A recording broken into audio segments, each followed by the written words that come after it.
예, 여러분 샬롬입니다. 월요일 아침 시편 63편의 말씀을 통해 함께 은혜 나누기 원합니다. 63편 1절부터 11절까지 말씀 우리 함께 공독하십시다.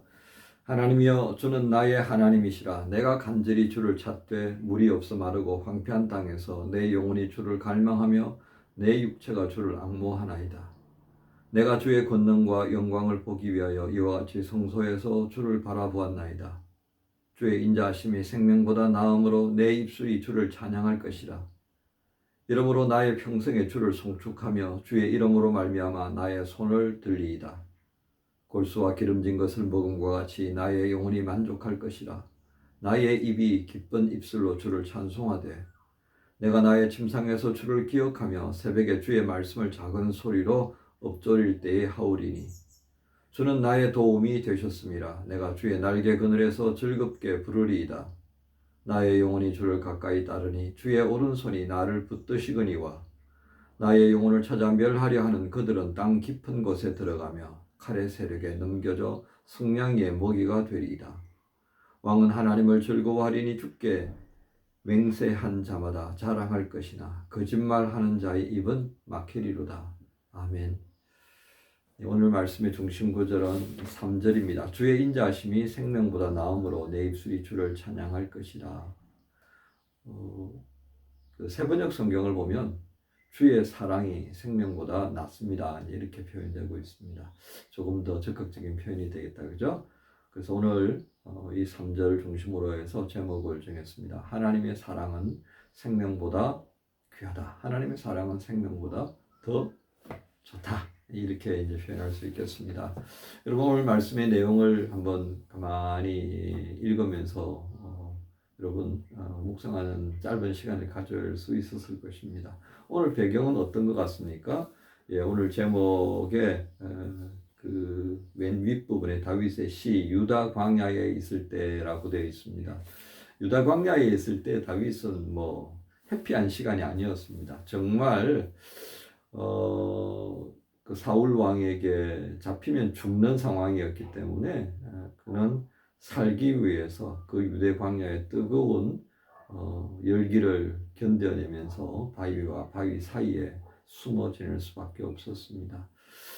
그는 약간의 그늘진 곳이 있다면 그는 그곳에 굉장한 쉼을 아마 누릴 수 있었을 것입니다. 그만큼 유대 광야는요 굉장히 뜨겁습니다. 여러분, 만약에 이스라엘을 방문할 기회가 있다면 한번 그냥 그 시간을 좀 내셔서요 유대 광야에 잠시 좀 앉아 볼 수 있길 바랍니다. 아마 가이드에게 이야기하시면 그렇게 머무를 수 있는 좀 높은 유대 광야 상당히 높습니다. 그 가운데서도 유대 광야를 좀 볼 수 있는 조금 더 높은 곳에 아마 여러분들을 초대해 줄 것입니다. 거기에서 그늘이 주는 즐거움, 그리고 몸을 피한다는 것이 어떤 의미인지 아마 느껴볼 수 있을 것입니다. 그는 1절에 주를 찾는 마음을 그렇게 표현하죠. 마르고 황폐한 땅에서 내 영혼이 갈망하며 내 육체가 주를 앙망합니다. 마르고 황망한 땅에서 주를 찾는 자의 마음. 흡사 이것은 시편 42편에 목마른 사슴이 시냇물을 찾아 헐떡이는 그런 모습과 같다 하겠습니다. 사람이 그 여러 가지 상황들을 접하면서 그 상황에 따라 다양한 반응이 나타나는데요. 다윗의 이 시편을 읽다 보면 정말 다양한 삶의 자리에서 그가 시를 이렇게 하나님 앞에 올려드리는 장면들이 있는데요. 이 정말 다윗은 이 감정이 다양한 모습을 가지고 있습니다. 깊은 시인의 모습, 또 어떤 때는 뭐 저주하는 것, 또 어떤 때는 감사의 충만함. 정말 이 감성이 남다른 사람인 것은 틀림없습니다. 그런데 여전히 우리가 동일한 모습을 볼 수 있다면 다윗은 어떤 상황을 맞이하든지 간에 하나님을 향한 간절함을 품고 살았던 사람이다라고 하겠습니다. 그러니까 오늘 이 시편에 우리가 읽은 이 63편은 탄원시 가운데 해당이 되는데요. 그 가운데서 가장 핵심은 결국은 하나님을 찾는 다윗이다라고 하는 것이 되겠습니다. 그러면서 그는 이 하나님을 찾는 그의 마음을 뭐라고 표현하냐면 세상의 어떤 대적자들이 자기를 넘어뜨린다고 하더라도 결코 그런 시도가 계속되어 왔지만 하나님은 자기를 지켜주셨고 지금까지도 여기 이를 수 있을 만큼 강건하게 되어졌다라고 하는 것입니다. 그래서 다윗의 마음은 이 어려운 순간을 맞이할 때마다 더욱 견고해질 뿐이다라고 고백하는 것입니다. 그는 지금 자신의 심정을 상황과 견주어서 힘들기는 하지만 그의 마음이 바로 이 하나님의 돌보심으로 인하여서 어떤 상태에 있는지를 표현합니다. 상황과는 정말 다른데요. 그는 이렇게 표현하죠. 4절에 이름으로 나의 평생의 주를 송축하며 주의 이름으로 말미암아 나의 손을 들리이다. 골수와 기름진 것을 먹음과 같이 나의 영혼이 만족할 것이다. 나의 입이 기쁜 입술로 주를 찬송하되. 정말 우리가 상상하는 그런 다윗의 형편이 아닌 것 같습니다. 그렇죠? 우리는 이게 아니라 저는 이렇게 봅니다. 유학 생활을 보내는 가운데 정말 힘든 일들이 많았었습니다. 학업의 진보에 어려움을 겪고 있었었고요. 더더욱 그것은 언어의 문제이기도 하고요. 또 나이가 들어가면서 오는 어떤 기억력의 한계, 이제 그런 시간들도 되어졌고요. 한국에서의 어떤 여러 가지 형편들, 또 그리고 목회하면서 이곳 교민들과의 어떤 관계성, 그런 여러 가지 정황들이 맞물려지면서 무척 힘든 기억들이 참 많습니다. 그 순간에 제가 보여주었던 모습은 굉장히 은혜가 되지 못하는 모습이었습니다. 불평하고 원망하고 그리고 비난하는 모습이 정말 많았었다 하겠습니다. 그럼 지금은 좀 달라졌나요? 조금 달라진 거 있겠죠. 왜? 그 교훈들이 있으니까. 그래봐야 별거 아니더라. 그런데 그 과거로 돌아가서 보니까요. 저는 다윗을 존경할 수밖에 없는 거예요. 어떨 때는요. 정말 아무런 기도를 할 수도 없는 상태가 되어버리더라고요. 그래서 금식하면서 교회에 갔는데요. 누군가 파이프 오르간을 연습하고 있길래요. 그저 소리를 안 내야 되겠다 하는 그 마음이 있었고요. 그리고 너무 기운이 없으니까 하나님을 향한 기도도 할 수 없었고요. 그래서 긴 의자가 있었는데 거기에 한 반나절을 아마 누워 있었던 것 같아요. 그리고 깨다가 하나님 그리고 한번 했다가 또 눈을 감았다가 파이프 오르간 소리가 거의 자장가처럼 들리기도 하는 상황이었으니까요. 그렇게 반나절을 보내고 나니까 비로소 하나님께 기도할 기력이 생겨나더라는 것입니다. 저는 오늘 그 시간의 어떤 기억들 그리고 다윗의 모습을 비교해 보면서 정말 다윗은 위대한 사람이다라는 것을 고백할 수가 있습니다. 주변 상황이 어려울 때 더욱 주를 찾으라고 당부하는 다윗이지만 실상은 저의 모습은 그렇지 못했던 것이죠. 지금까지 해왔던 신앙생활의 모든 부분들이 무의미하게 여겨지던 그런 순간이기도 했었습니다. 마음이 불편하니까 모든 게 다 그렇게 되더라고요. 오늘 우리는 이 다윗의 시편을 통하여서요. 우리의 신앙이 얼마나 연약한지를 또한 볼 수가 있습니다. 그런 측면에서 보면 다윗은 우리 신앙에 가야 할 아주 아름다운 모델이기도 하다 하겠습니다. 마음이 불편할 때 그는 더 주를 찾았었고요. 그의 입술이 정말 저주를 바라고 싶을 때 하나님을 향하여서 외쳤던 것을 보면서 우리가 무엇에 좀 더 붙들려 있어야 되겠는가 하는 것입니다. 오늘 말씀은 분명히 다윗이 붙들렸던 것은 그 상황이 아니었습니다. 그는 호흡하는 그 모든 것보다 더 우선한 하나님의 사랑에 근거하며 살고 있다는 사실을 그는 기억할 수 있었다는 것입니다. 그래서 그는 하나님의 사랑은 생명보다 더 귀하다는 겁니다. 나의 생명 그 끝까지도 하나님의 사랑이 있기 때문에 가능하다라고 하는 그 전제가 되어졌죠. 이 세상에 생명보다 더 귀하다고 얘기하는 것이 있겠습니까? 그러나 다윗은 우리에게 말합니다. 아니야. 생명보다 더 귀한 것은 너의 생명을 있도록 만드시는 하나님의 그 사랑하심이야.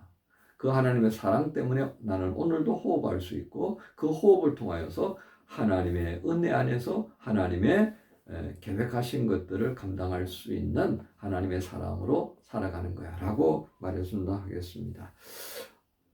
그런 측면에서 보면 다윗은 우리에게 너 정말 힘들지? 그러면 골방으로 들어가라. 예수님께서 기도를 가르쳐 주실 때 골방으로 들어가라고 했던 그 골방, 그것은 다윗에게 있어서 바로 이 유대 광야였다라고 할 수 있겠습니다. 그 골방에 들어가서 하나님과만 대면하고 하나님께만 말할 수 있는 그런 상황으로 다윗은 나아갔던 것이죠. 어쩌면 하나님께서 또 유대 광야를 통하여서 다윗을 골방으로 초대했다라고 할 수도 있겠습니다. 그렇게 보면 오늘 마무리 말씀이 될 텐데요. 우리가 맞이할 수 있는 정말 힘들고 어려운 그 삶의 상황들, 그것은 바로 골방으로 초대하는 하나님의 인도하심이다라고도 볼 수가 있겠습니다. 그 상황, 다른 모든 것들은 다 보이지 않고요. 오직 하나님께만 의탁할 수밖에 없는 바로 그 순간 골방에서 주를 마주할 상황이다라고 하는 것이죠. 그런 골방으로의 초대가 바로 다윗에게는 유대 광야였고요. 오늘 저희에게는 바로 이 이민자로 또 유학생으로 살아가면서 신앙생활하는 바로 여기 지금이라고 할 수가 있겠습니다. 사랑하는 우리 지체 여러분, 월요일을 시작하면서 하나님께서 우리에게 정말 크신 사랑을 베풀고 있다는 것 기억하십시다. 그리고 만약 힘들고 어려운 일, 내가 할 수 없는 그런 상황을 맞이한다면, 그리고 이 주간에 맞이한다면, 여러분의 평생을 살아가면서 맞이하게 된다면, 주님께서 나를 골방으로 초대하시는구나. 그렇게 얘기한다면 우리의 마음에 조금은 더 여유가 있지 않을까요? 그리고 하나님과 함께 마주 대할 수 있는 것은 더 큰 위로가 되지 않을까 싶습니다. 오늘 하나님의 인자, 하나님의 사랑은 나의 생명보다 귀합니다. 그 골방을 인하여서 마주한 주님께서 주시는 은혜를 인하여서 우리가 고백하기를 원하는 우리의 입술에 다른 어떤 것보다도 주님은 사랑이시고 그 사랑은 나의 생명보다 귀합니다. 그 주님과 함께 오늘 월요일을 시작하기를 원합니다. 주님 인도해 주옵소서. 내 평생에 주님의 그 사랑 안에 거할 수 있도록 성령님 인도해 주옵소서. 우리 함께 기도하시면서 이 월요일 그리고 한 주간을 시작하십시다. 주께서 우리 모두를 축복하시는 줄로 믿습니다. 하나님 감사합니다. 유대 광야에서 다윗이 하나님께 고백했던 주의 사랑, 그 사랑은 나의 생명보다 귀합니다고 했던 것이 그저 되어진 것이 아님을 알게 하셨습니다. 정말 힘들고 어려워서 탄식의 자리에서는 눈물만 흐를 수밖에 없는 그 삶의 자리에서도 다윗은 하나님을 주목하였습니다. 바로 예수께서 우리로 하여금 골방으로 들어가 기도하라고 외쳤던 그 말씀하셨던 그 은혜가 바로 이 다윗이 유다 광야에서 하나님과 함께 동행했던 그 모습으로 비추어지게 됩니다. 주님 감사합니다.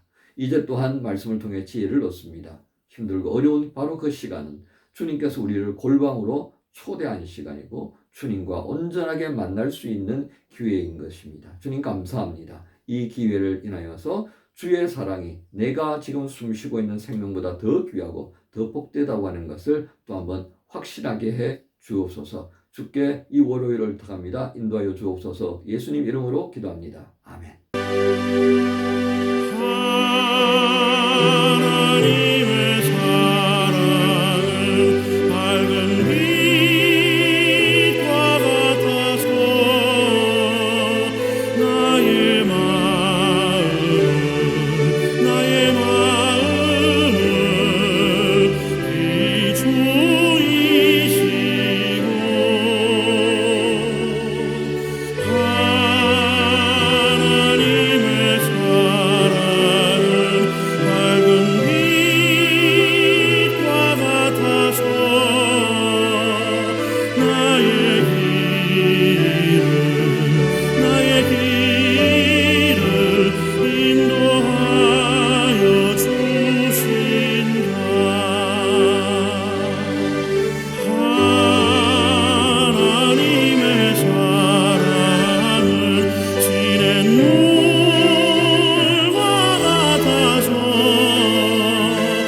아멘.